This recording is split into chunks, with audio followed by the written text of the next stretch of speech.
Yo, what is good? Yo, Nightclub here. Hope you guys are doing well. Yeah, today I'm just gonna be doing a tutorial on making melodies. This is mainly tailored towards like beginners, and if you're trying to make music like Scenecore or Hyperpop type stuff, this is mainly towards that. A little bit of trap also. So yeah, I'm just gonna be showing you guys my like sound selection, like how I choose that, my basses, my synths, my plucks, my rhythm types. And then I'm going to talk about the effects plugins that I use on these melodies, like on the sounds. And then I'll quickly show you guys how like I arrange a melody, or how I could. And then finally the export settings for the melody. I'm going to talk about this like choosing a musical scale or key. So this is like C major, or D minor, whatever the key is. So on FL Studio you can actually just go up here and go to view, scale highlighting, and then you could choose major or minor, right here, minor or major up here, and then the root note, and then it'll like highlight the notes that are in that key. And that's useful because you want your stuff to be like in a specific key, like you don't want stuff to be out of key. And not to say you don't want everything, not every musical composition is in minor or major, like you can do other stuff. But this is like a good starting point. Again, this is like a beginner tutorial, and most of like popular music today is in major or minor, so you're pretty much good with just using those two if you wanted to. But yeah, in this case I'm not going to. I'm just gonna like kind of like freestyle it or whatever. So yeah, I have this pluck. It's a simple pluck from Serum. This is one of the VST synths I like using for this style of music for Hyperpop and Scenecore is Serum. So yeah, I'm just gonna like draw a quick melody, and right now I'm just drawing the root notes.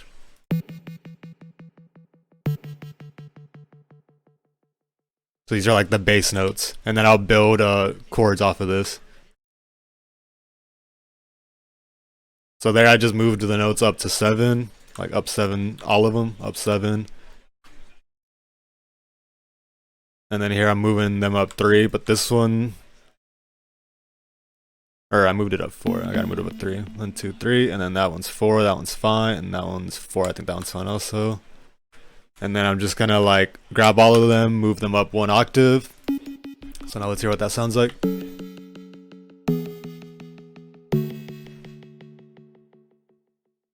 All right, and then that's like a good starting point for chords. And then here I can like transpose this. So say I didn't like those root notes, I can literally just grab the whole melody, the whole chords, and then I can move it to like G if I wanted to. So now it sounds like, it just gives it like a different feeling. And you can mess with that. You can move it up a whole octave, move it down, whatever you like. So yeah, that's like a good starting point. In a little bit I'll show you guys how to like add some rhythm to that or switch it up. But for now, let's just go on to like another sound that I would use. So this is like a Reese bass. That's what it sounds like. It's kind of like a low-key bass. I use this a lot on melodies where I don't want like a super overbearing bass sound. Like you just want like kind of like a low-key, just low-key bass sound kind of in the background. So here what I'm doing is literally just I can see the ghost notes, so I'm just drawing the bass notes from the chord progression we just drew.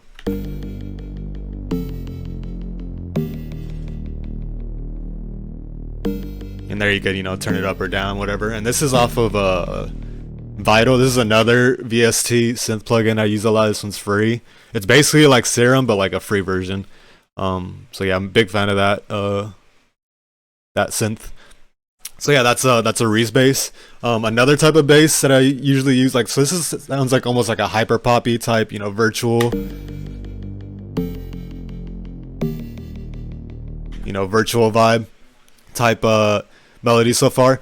But say I wanted to make it more Scenecore, more EDM, more dancey, we're just gonna copy that exact same thing and move it over. I have this other bass. I think this is a preset from Jasper. Yeah, it's just like a distorted bass.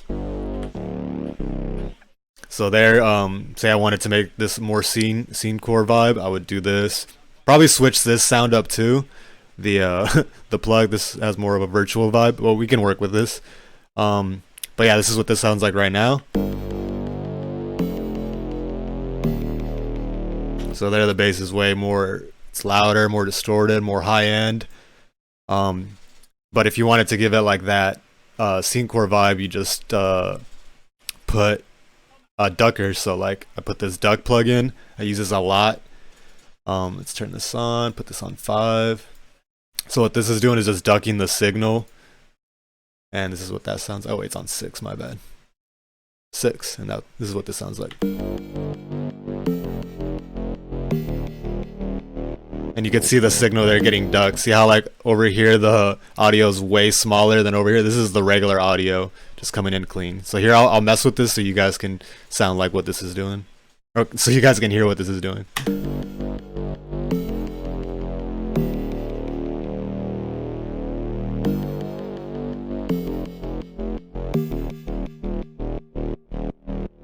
And for Scenecore, by the way, I usually like having it from like up here, from like the middle down all the way. So like you can mess with it here. You can also automate this so it moves, you know, like when the kick is hitting. Also you could do a lot.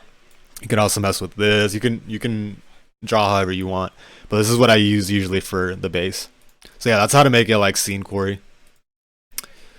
Okay, next let's see what else we got. All right, so yeah, those are like some basses.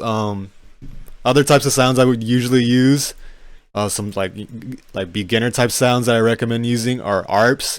So Arps are where like you can literally just hold one key on your MIDI keyboard or on your computer keyboard, and it plays like a series of notes. So listen. See there, I'm only pressing C5 there. You can see on the top left of the FL Studio up here.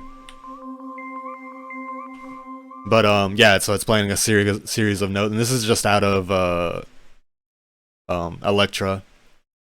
So yeah, I like using those. So I'll just copy that same chord progression from earlier, and we could hear what that sounds like.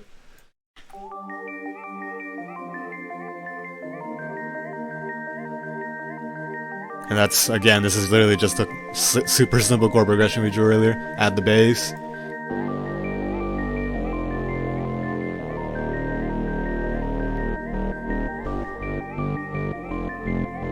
And there you have like a Scenecore vibe, or we could remove that bass, put back the respace, and we have more of a hyperpop feeling. So yeah, that's an ARP, and that's like a type of, you know, sound from many synths. And you can also like kind of make your own ARPs too. It's not just ARP. It's an arpeggiator basically, so like you can also just draw it manually, you know, like go to the grid and then draw all the notes in if you wanted to. Next is like the final type of sound is like a pad, and this is just a super clean like super clean pad. And I usually like using these for Hyperpop and Scenecore because they just add like a feeling element. Like it really brings out the chords, so I like using that. And it's usually not super loud. It depends on the pad. Again, every melody is different. I'm not saying this is like the go-to. You have to use these types of sounds, or else it's not Scenecore or Hyperpop. You know, like you can be creative, like, you know, make up your own sounds. But this is just like a good starting point again for beginners. So yeah, this is what, like, once you start stacking the sounds. And so yeah, that's the a good starting point for your melody. So yeah, let's move on to like rhythm types. So this is super basic, just the you know, basic chord progression, not too much rhythm. Say I wanted to make this more rhythmic, or yeah, just give it like a different feeling, more unique. I could like grab these chords. I could like grab them like this, make it more of like a virtual like tropical vibe, maybe like.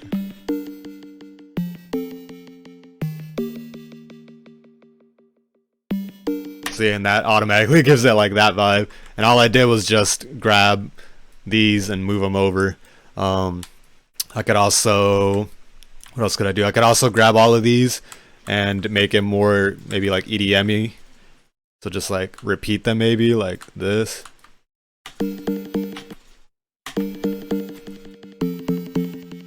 Dun dun dun. Dun dun dun dun, something like that.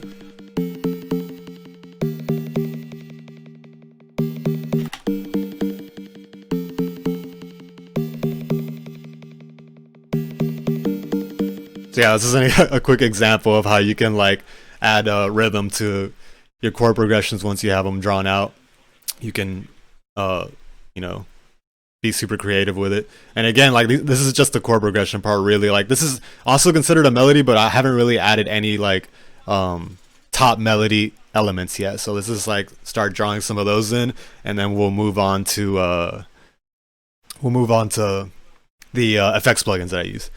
So let's go back to what we just had normally, and maybe come up with a melody. I kind of like the virtual tropical vibe too, but we'll just leave it at like these for now, and then just draw a melody.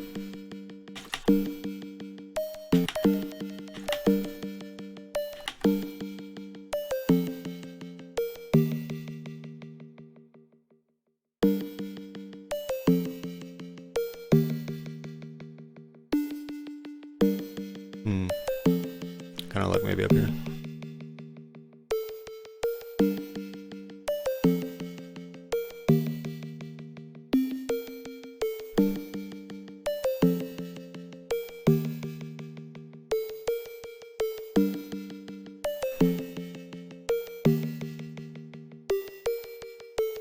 Alright, so there we have just like a basic melody drawn out. So yeah, usually like the top is called like the top line melody, because that's the part you hear mostly, like the little notes that are higher in pitch. Sometimes you don't have to draw the whole melody also in one, you know, sound.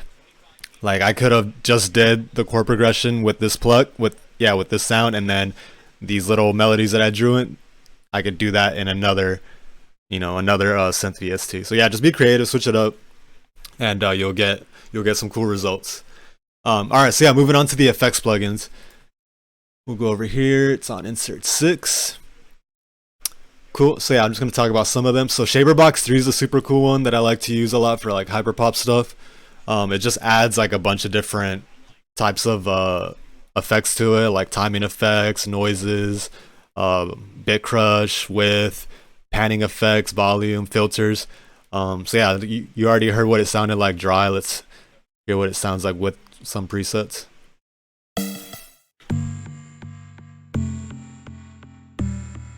So this is kind of like half timing it. This is the bass. This is actually kind of doing what I explained over here with the actual duck plugin. So you can actually even use this plugin to do that as well. Adding white noise. That gives it like a bubble vibe. Some of these effects are similar to gross beat, or it's adding like the time effects to it. So yeah, there's a bunch of Shaperbox stuff that you could go through. That's a really good one. Next here I have this is like a simple one, a stereo imager. All this is doing is just making things like more stereo, adding width to them, making them wider. So instead of everything just being down the middle mono, I can pull this bar up and it'll make things wider. If you're wearing headphones, you could hear this effect more profoundly than if you're just listening to it out loud.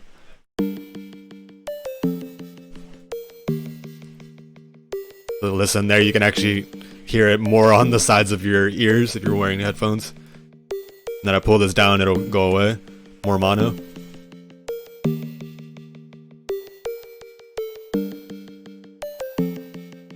So yeah, it just depends what you want. Usually I like pulling this up a little bit just so it gives it like a little bit more width. And you could put this on either individual mixer tracks, or I like putting it also a lot on the master. If I want, you know, like the whole melody to do it, or if it doesn't have a bass. Usually my bass is in mono though, so I usually like keeping that in mono. But yeah, I usually like putting it like before. And also, by the way, on the master, I usually only like having the Fruity Soft Clipper, literally just stock Fruity Soft Clipper. And that's how that's like my master for exporting melodies, is that, and then maybe I have the S1. So yeah, let's go on to the next effect.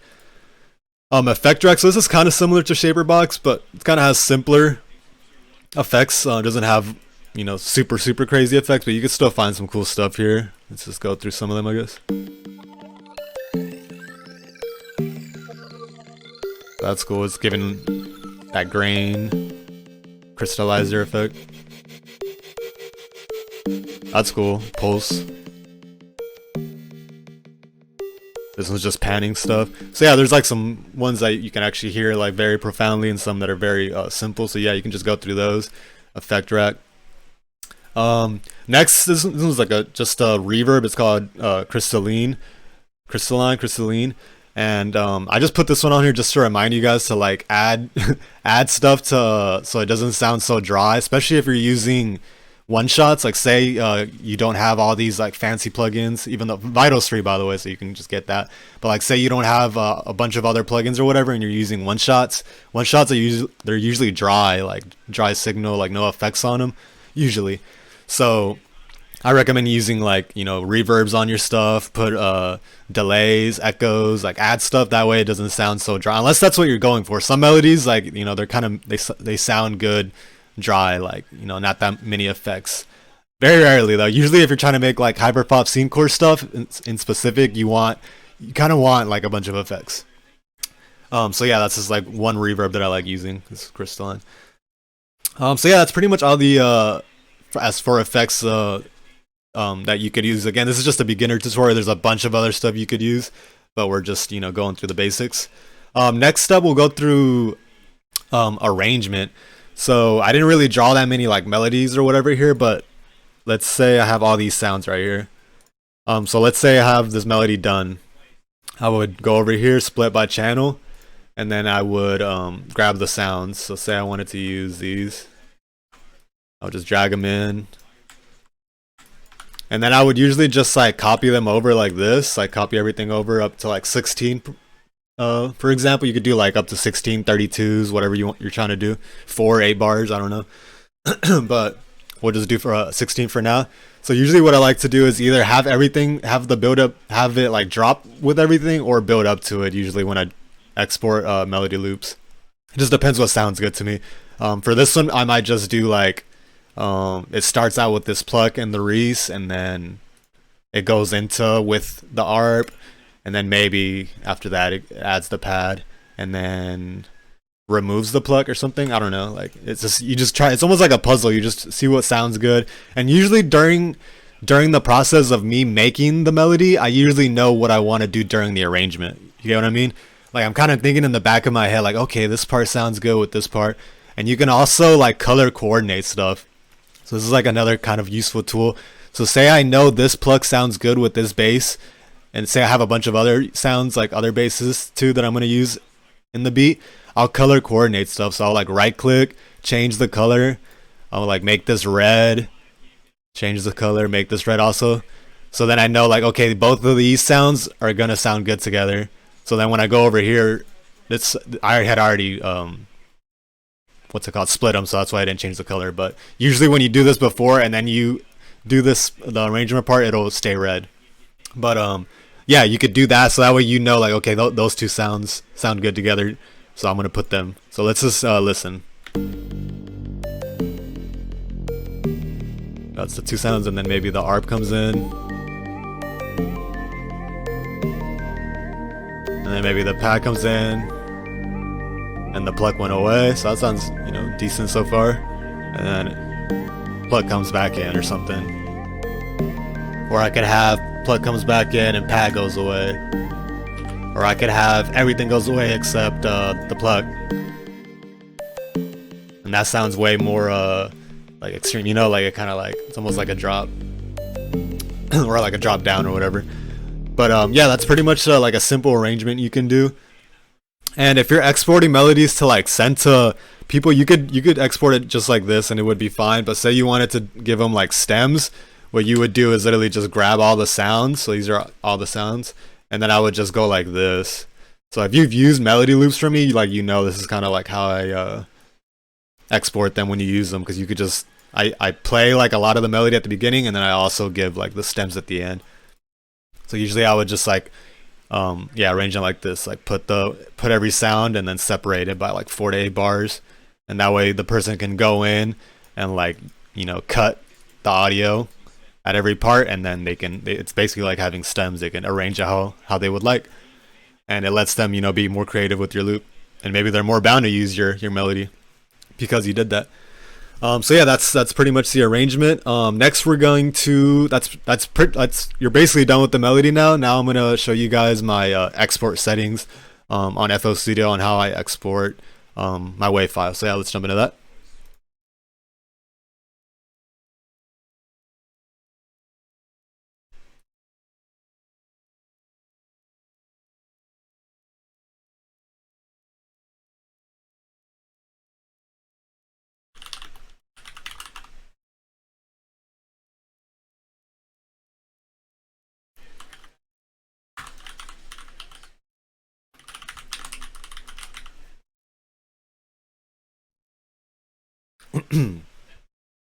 All right, so here we have my export settings. So a lot of this is kind of like tailored to exporting loops. So I have the cut remainder. Usually when you're exporting like songs and stuff, you usually leave leave remainder or they wrap. But for loops, I like having the cut remainder. Mode, full song, that just depends. So say I only wanted to export like part of this, I would select this in red. Like select, you right click, select it, and then it would show either like a song selection or just the pattern. Wave. So this is if you have like good hard drive space, or yeah, if you just have like enough hard drive space, then I would recommend just exporting stuff in wave. It's just higher quality. It's not too much noticeable for like the average listener. They're not gonna really care too much, but producers and like artists, they can tell. So yeah, just like exporting in wave because it's easier to work with. Also, when you pull in the file, it doesn't have that extra missing space like MP3 files do. But yeah, if you're just like exporting demos and stuff, you could do MP3s, that's fine. Or if you're just showing a friend a song or something, MP3 is perfectly fine. But yeah, I really recommend wave. So yeah, the resampling speed, I have it to 64. If you want it to be even higher quality, you would go to like, you know, the 128s, 256, the 512s. But I have it at like the beginning level high quality. I like 64. Sounds good to me. High quality for all plugins, I usually have that on. And then these three are all on: enable masters, insert effects, all that. This option right here, the split mixer track, say you're trying to export like audio stems of like a song, like where you want your vocals separated from all the beat sounds and stuff, you would click that and it would separate your mixer tracks. You know, it would separate, you know, your hi-hat from your bass from your kick, from every, you know, like everything separated. So yeah, you would click that. In this case, I just want the audio all in one file, so I would just click, I would not click that, I would just leave that like that and then click start, and then it would export to my WAV file. So yeah, that's pretty much all that's all the settings. That's the tutorial, guys. Hope you guys enjoyed it. Hope you guys learned something. Let me know in the comments if you guys have any questions, or what kind of video you guys want me to record in the future. So yeah, take it easy, take care, and I'll see y'all in the next video. Later.